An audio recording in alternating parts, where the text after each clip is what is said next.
Now sum number 8. Evaluate cube root and then square root of 0.000064.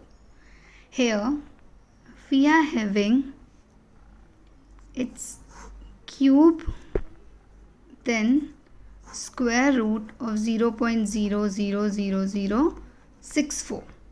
It means first of all we have to find the square root. Then we have to find the cube root of this answer. Again I am repeating. Here we are having cube root and then square root.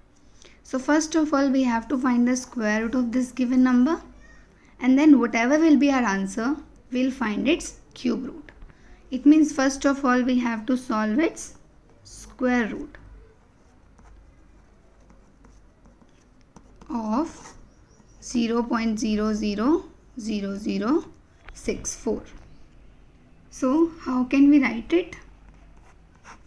It's 64 upon 1, 2, 3, 4, 5, 6. 1, 2, 3, 4, 5, 6. Here we have to find the square root. So first of all we'll find the square root of 64. We know that we can solve it by using prime factorization method. It's 2, 32, 2, 16, 2, 8, 2, 4, 2, 2, 2 and then 1. So in square root we need pairs. It's perfect. Next we have to find this one. So we know that if we can write, just see here, in 64 we have to write 2 square, 2 square, 2 square. Now it is 1, 2, 3, 4, 5, 6. So we can write it as 1000 into 1000 because its product is 1, 2, 3, 4, 5, 6. So we can write it as 2 into 2 into 2 whole square, or we can write it as this. Now it's 8 upon 1000, and we know that if we have square in square root, then we'll get our answer. So our answer will be 8 by 1000. We had done these type of sums in prime factorization.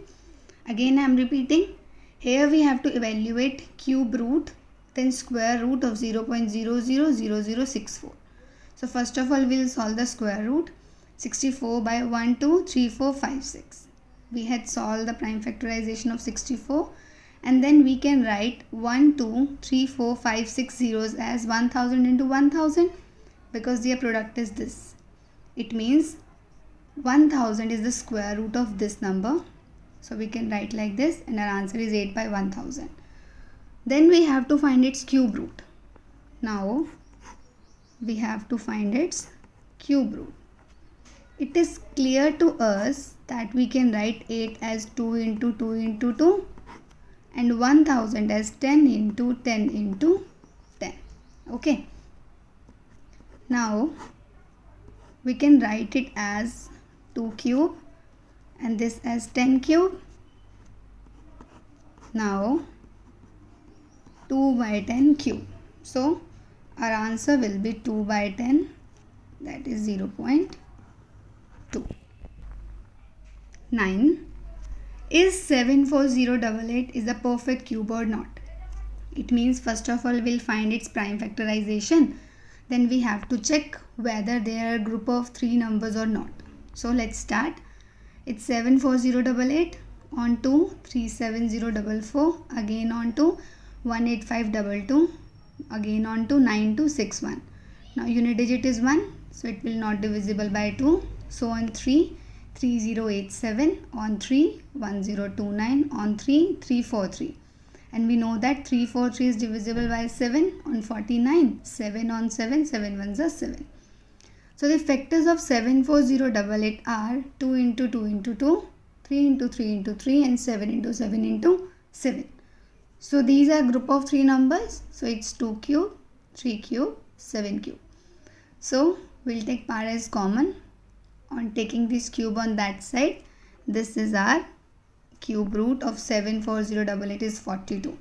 It means 42 is the cube root of 74088. Last sum, sum number 10. What is the least possible value of a for which 90 into a is a perfect cube?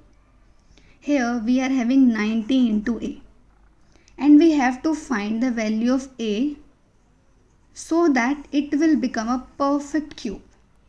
Again I am repeating, what is the least possible value of a for which 90 into a is a perfect cube? We are having here 90 into a. It means we have to find a value for a so that this product will become a perfect cube. So first of all, we'll write the factors of 90. We can write factors by doing prime factorization. We know that its factors are 2 into 3 into 3 into 5. Now just see, to make it a perfect cube, we need 2 more 2, 1 3 and 2 5, because we need a group of 3 numbers. Again I am repeating, here the factors of 90 are 2 into 3 into 3 into 5. But to make it a perfect cube, what we need?